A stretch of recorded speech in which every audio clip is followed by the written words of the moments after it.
1, 2, 3, 4, 5, 6, 7, 8, 9, 10, 11, 12. 1, 2,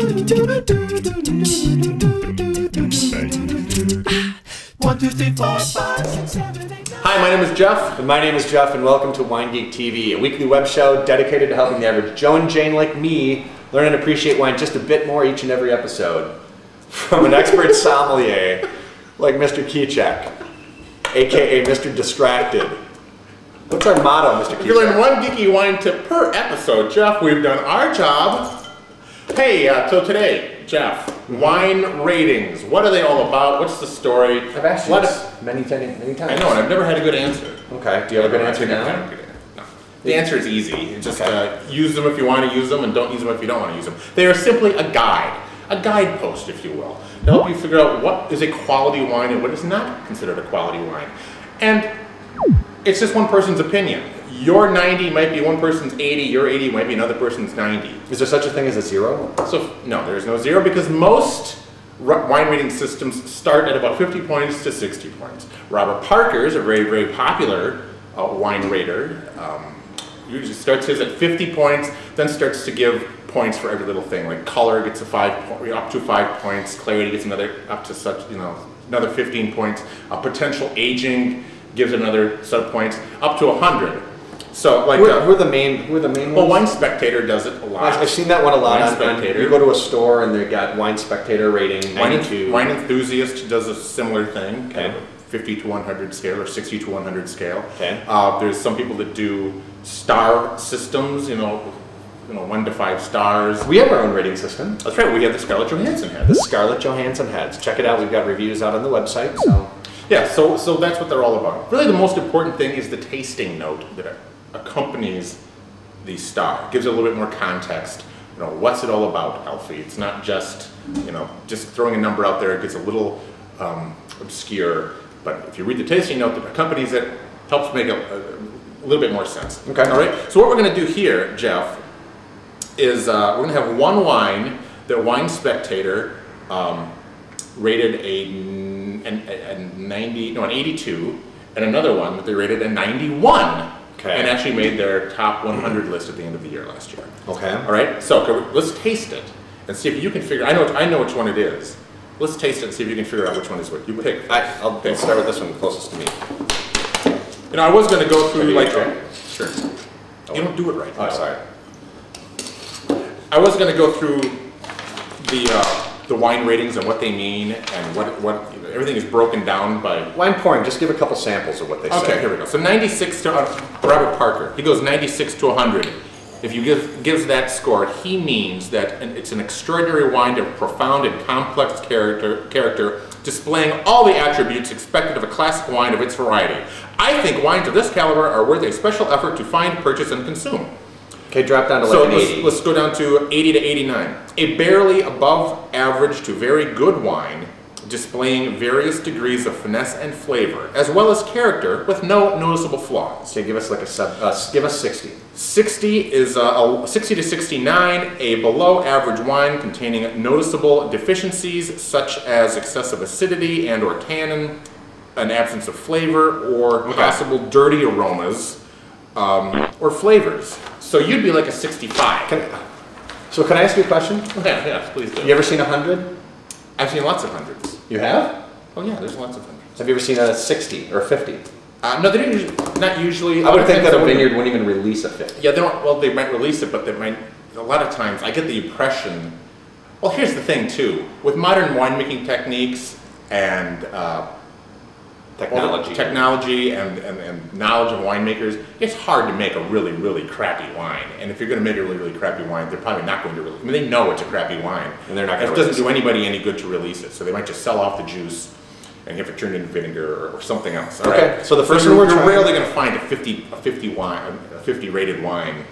Because any vineyard dumb enough to release it is not going to stand it. Yeah, what's the point? All right, here's the first one. This is the. Want to do the Kim Crawford Sauv Blanc. Here we go. Kim Crawford 2008 Sauv Blanc. I'm assuming California. Where? Oh, it's New Zealand. No, it's Marlborough, New Zealand. Yeah. Oh, New Zealand. Marlborough. Marlborough. Is that where they make the cigarettes? Jeff.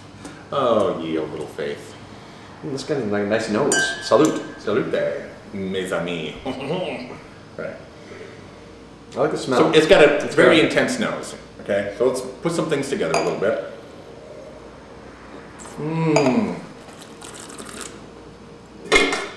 All right.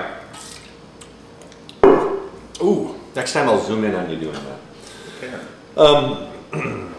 It's not bad. It's got a little bit of tartness to it. Yep, Sauvignon Blanc. Grassiness, tartness. What's the matter? What's that? Grapefruit.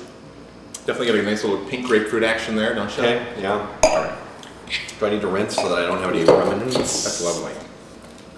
Let's try this. Yeah, should we rinse? Yeah.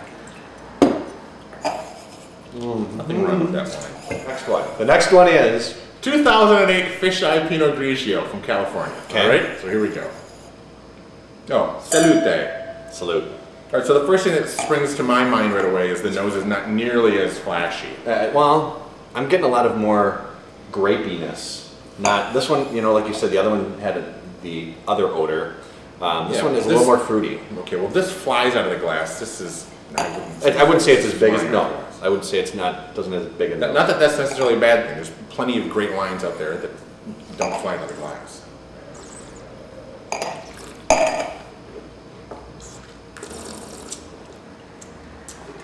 It's a lot lighter. It's got, to me, it's got a little bit less. Definitely some citrus notes in there, but it's a different kind of citrus. It's more of a limey, Yeah. almost like a lime peel or a lemon peel.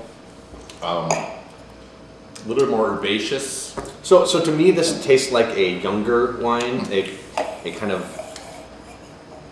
I think it's brighter, but I don't think it's as full body. So which one do you think is the 91 and which one do Oh, you if think I had is to guess, 82?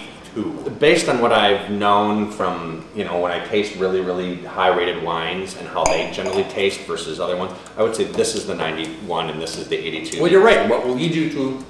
But the reason I say that is because this tastes more like a fruity kind of... What leads you to... Well, this tastes more like a little fruity, juicier, you know, versus this tastes more like a wine. Do you know what I'm saying? It's, you know how when you taste a Pinot, a true good Pinot, it's stinky and kind of musty and stuff, yeah, but then you can taste a Pinot that's got more of a grapey, peppery kind of flavor to it, but it... Sure, I think I know what you mean. You know what I mean? It tastes more like, so one tastes more like an aged wine, one tastes more like the wine that everybody kind of serves at their parties. Right, but this isn't aged. They're both 08s. Well, I know, but to me this has more character than this one does. Okay. It's the best I can. Would you say that has more character, more depth of flavor, more... It's just, to me, there's a lot more going on in the Kim Crawford than there is in the Fisheye. The Fisheye is just kind of has a nice little citrusy note in there. It's liquid. See, but no, if I were to choose, I'd probably take this one to drink, just really? because. Well, I don't know why. Maybe I gotta try this one again, but just because I think this would go with some food that I normally eat, and this one, I don't know. This one kind of it had a twang to me that I didn't dig, but Okay. But overall, so again, you said this before. Rating systems are Very subjective. subjective, right? So you may not like something that's a 95. You may like something that's an 85. It just depends. It just from the expert's point of view, ratings kind of give you a gauge of how well the wine was made. Sure. It just gives you a guidepost to quality. Okay. Yeah. So generally, when you get something above a 90, Guideposts to quality. guideposts to quality. Thanks to Wine Thief for letting us shoot at their store. Wine Thief in sunny St. Paul, Minnesota at www.winethief.net and right off the corner of St. Clair and Fairview. And very special thanks to Zips Liquors in historic Minneapolis at 94 and Riverside. They supply the wines, thankfully. You knocking it out of the park every time? Every time. All right, Mr. Sommelier. Thank you, sir. Mr. Guy sitting next to me. Good to see you, and see you next week. All right. Thanks. Thanks. Now, what are you referring to? 2007, I believe. Fisheye Pinot Grigio. It's the 2008. Good guess. Got to know two things: the name of the wine and the. Oh, you're so mean. You have to be mean to me every I love you, though. Is any of that keepable?